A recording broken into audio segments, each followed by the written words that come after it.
Isaiah 55, ang kabanata ay 8 at ang talata ay talatang 8 at talatang 11. Sinasabing God's plan, not ours. Pero iko-correct ko muna mga minamahal. Pero sa balita kasi, ang sabi nila, 2 bagyo daw. Ang sabi, si Karina at si Hanging Habagat. Di ba? Pero sa correction, ang sabi, yung si Hanging Habagat ay hindi daw siya bagyo. Pero pag napapakinggan natin, kinukulik ko lang sa inyo para at least alam nyo. Kasi sinubaybayan ko yung balitang ito, mga minamahal. Sinabi na sa ating bansa ay dumating ang 2 bagyo, halos bilyon na kabuhayan ang nasira na walang iba ng kanilang buhay at sinundan ni Hanging Habagat. Kaya sinasabing 2 bagyo, 2 typhoons, and sinasabing Hanging Habagat, mga minamahal. So either of the two, 2 bagyo o Hanging Habagat, si Karina at Hanging Habagat, pareho silang correct. Palakpakan natin ang ating mahal na Panginoon. Balik tayo, ang sabi, mga minamahal, God's plan, not ours. Sabi ng ating nabasa, sapagkat ang aking pag-iisip ay hindi niyo pag-iisip. Ang sabi, o inyong mga lakad ay aking mga lakad, sabi ng Panginoon. Magkahiwalay yon, mga minamahal. Pag nag-isip ka, ikaw lang yan. Hindi mo kasama ang mahal na Panginoon, pero sasamahan ka ng kaaway ng Diyos. Naintindihan natin? Pag nagplano ka sa sarili mo, ikaw lang yan. Darating ang reality at malalaman mo na hindi mo kasama ang Diyos, pero sasamahan ka ng kaaway ng Diyos. Kaya sabi ng ating nagbasa, ang pag-iisip ng Diyos, hindi mo yan pag-iisip. At ang lakad mo, hindi yan lakad ng ating mahal na Panginoon. Sabi ng 11, maging gayon ang aking salita lumalabas sa bibig ko. Hindi babalik sa akin na walang bunga, kundi gaganap ng kinalulugdan ko at giginhawa sa bagay na aking pagsusuguan. Palakpakan muna natin ang ating mahal na Panginoon. Iyan ang sinasabing God's plan, mga minamahal. Ang kailangan pala natin, ang mahal na Panginoon, para isugo ng Diyos ang kanyang salita sa atin. Ang sabi, yung pagsusuguan ng Diyos, mga minamahal, ng kanyang salita, ang kanyang salita ay hindi babalik na walang bunga. Kapag isinugo sa iyo, pag napakinggan mo, tinawag ka ng ating mahal na Panginoon, ikaw na tumanggap. Ang sabi ng huling kataga na ating labasa, mga minamahal, gaganap ng kinalulugdan ko at giginhawa sa bagay na aking pagsusuguan. Ikaw na pagsusuguan, giginhawa ka. Darating sa iyo ang biyaya ng Diyos mula sa kalusugan. Ngayon may karamdaman ka. Tingnan yung karamdaman, mga minamahal. Diba halos 1 buwan akong tipid na tipid akong magsalita? Bakit? Pag nilakasan ko yung salita ko, uubuhin ako, mga minamahal.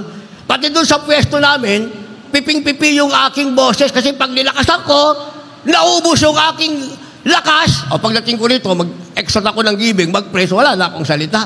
Pero minsan, isang araw, pagising mo, magaling ka na pala. Hindi ba? Ganun ang ating kalagayan. Isang araw, pagising mo, naku, may bagyo. Minsan, in Jesus' name tayo ng in Jesus name, in Jesus' name. Unang baitang. In Jesus' name, 3 baitang na. In Jesus' name, nasa 2nd floor na. O, hindi ba? Minsan yan ang karamdaman natin eh. Pero ang mahalaga, kaya mong tawagan ang ating mahal na Panginoon. Diba? Dahil kung hindi ka pinagpala ng Diyos, hindi mo alam magsalitang in Jesus' name. Ang gagawin mo, maghihiyaw ka, ang sagot mo, ang tawag mo, help! Iyon ang sigaw mo, hindi ba?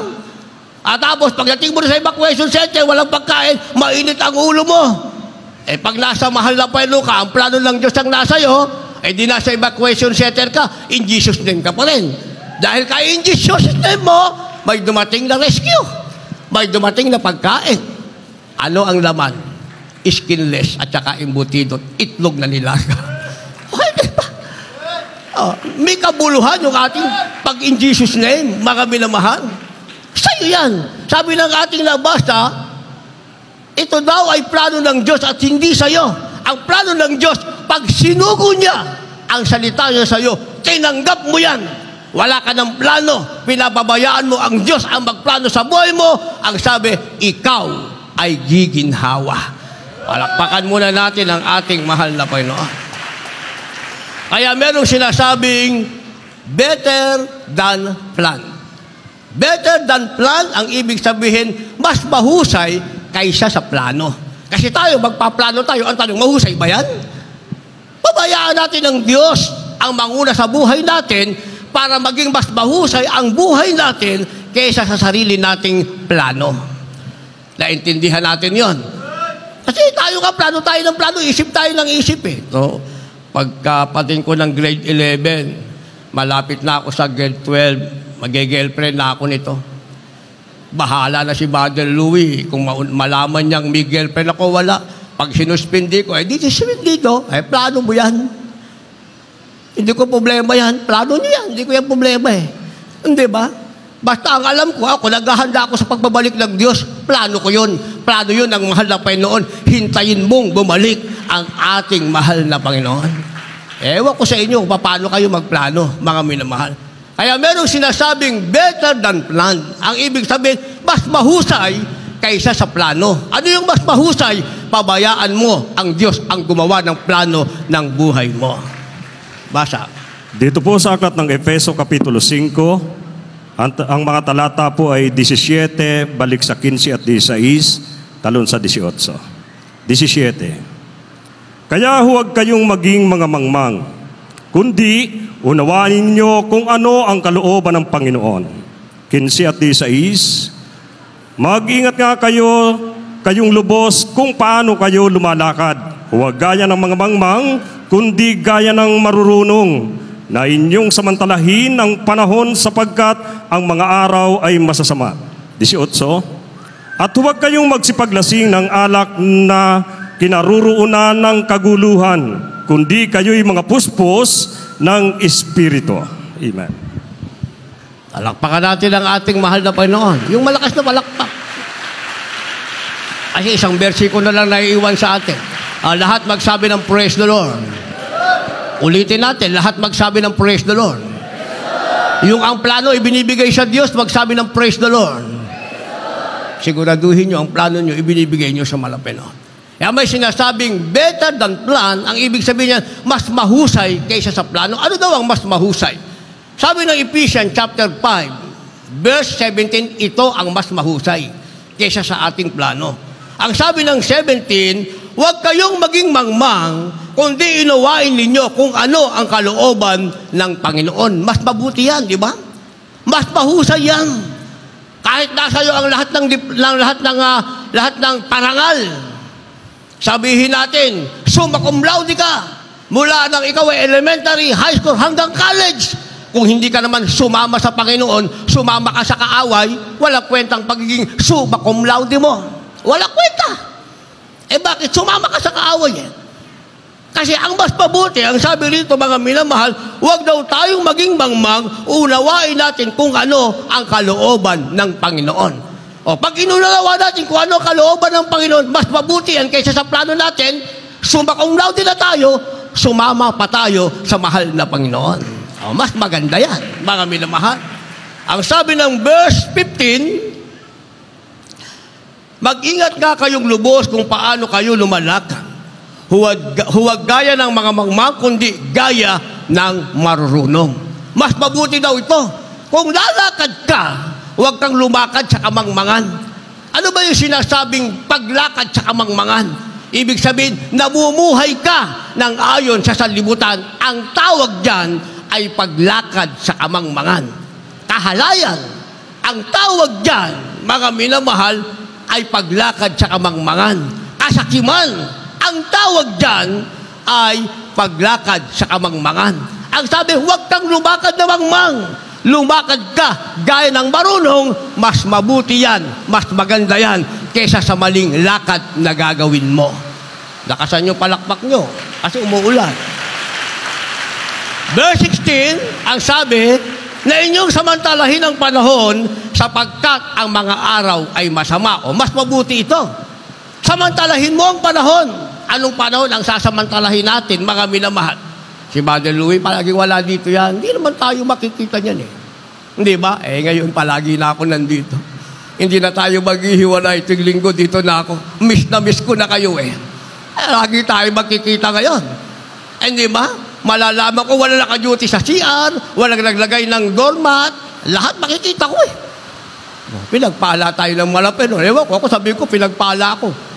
Kasi miss na miss ko na kayo. Ewan ko kung sasabihin yung pinagpala kayo, kasi makikita niyo ako palagi. Hindi ba? Ayun, sabi ng ating nabasa, samantahin mo daw ang panahon sapagkat ang panahon ay masama habang ikaw ay lumalakad sa plano ng Diyos, samantalahin mo dahil hindi ka mapapasama sa sinasabing sama ng panahon. Mahina na naman yung palakpak niyo. Umuulan kasi. Verse 18, ang sabi, huwag kayong magsipaglasing ng alak na kinaroroonan ng kaguluhan, kundi kayo'y mapuspos ng Espiritu Santo. Yun pala ang kailangan natin, mga minamahal. Mapuspos ka ng Espiritu Santo. Kaya pag nasa sambahan, mga minamahal, huwag ka muna makipagkwentuhan. Kalimutan mo muna sino ang katabi mo. Ang palagi mong kausapin, ang ating mahal na Panginoon. Huwag mong pabayaang matapos ang bahay-sambahan. Walang pumatak na luha sa iyong mga mata na hindi mo naramdaman ang matamis na presensya ng ating mahal na Panginoon. Pilitin mo ang ating mahal na Panginoon. Sabihin mo, mahal na Panginoon, ikaw ang aking kailangan. Ang kagalakan ko, ang iyong Santong Espiritu. Ipagkaloob mo sa akin ang kagalakan ng iyong Santong Espiritu. Yun ang ating kailangan. Ulat higit nating hihingin sa mahal na Panginoon. Yung madama natin ang presensya ng Diyos. Kahit hindi mo na hingin na gumaling ka, kahit hindi mo na hingin na pagpalaing ka, pag nasa iyo na ang presensya ng Diyos, lahat ng hindi mo hinihingi, ibibigay sa iyo ng ating mahal na Panginoon. Bakit? Dahil hiningi mo ang higit na dapat mong hingin. Ang ibig sabihin, higit na mabuti yan kesa sa iyong plano. And finally, meron tayong tinatawag na a much greater plan. A much greater plan, ang ibig sabihin niyan, isang mas malaking plano. Magiging mabuti na yung ating plano. Hindi planong walang katuparan, magiging much better. A much greater plan. Ibig sabihin, isang mas malaking plano dahil hindi na tayong gumawa. Ang gumawa na ang ating mahal na Panginoon. Last verse, maghanda ating malugtog, mga magpaawit. Dito po sa aklat ng Jeremiah, Kapitulo 29, versikulo 11. Sapagkat nalalaman ko ang mga pag-iisip na aking iniisip sa inyo, sabi ng Panginoon. Mga pag-iisip tungkol sa kapayapaan at hindi tungkol sa kasamaan, upang bigyan kayo ng pag-asa sa iyong huling wakas. Palakpakan natin ang ating pinakamahal na Jesucristo. Lahat magsabi ng praise the Lord. Sinasabing a much greater plan o isang mas malaking plano, mga minamahal, dahil mababalot na tayo ng kapangyarihan ng Diyos. Ang magdadrive na ng buhay natin, ang ating mahal na Panginoon. Yan ang sinasabing plan and realities, hindi sa atin, kundi galing sa mahal na Panginoon. Anong magaganap? Ang sabi, mga minamahal, alam daw ng Diyos ang kanyang pag-iisip na iniisip para sa atin. Hindi natin alam yun, pero alam ng Diyos kung ano ang nababagay para sa atin. Kaya ang sabi rito, mga minamahal, sabi ng Panginoon, mga pag-iisip, ang sabi, tungkol sa kapayapaan at hindi tungkol sa kasamaan. So yan ang pag-iisip ng Diyos na ibibigay sa atin. Kaya nga sinasabing a much greater plan. Dahil gusto ng Diyos, meron tayong kapayapaan. Dumating man ang mga kalamidad, dumating man ang pagsubok, dumating man ang pag-uusig, meron ka pa rin kapayapaan dahil yan ay mas malaking planong gustong ibigay sa iyo ng ating pinakamamahal na Jesucristo. Tutuloy natin ang basa, ang sabi, hindi tungkol sa kasamaan upang bigyan kayo ng pag-asa sa inyong huling wakas. Ibig sabihin, ano man ang mangyari, pumikit man ang ating mata, ang meron tayo ay pag-asa sa ating huling wakas. Anong sinasabing pag-asa? Pag binasa natin ang banal na kasulatan, mga minamahal, yung pag-asa daw ay hindi humihiya. Ibig sabihin, ito ang pag-asa. Sa lupa pa lamang, maaasahan mo na. Pagpikit ng mata mo sa lupa, pagdilat mo, nasa piling ka ng ating pinakamamahal na Jesucristo. Sinasabing plan and realities. Tayong lahat ay tumayo at umawit sa ating mahal na Panginoon. Meron kayong dalang baguhan?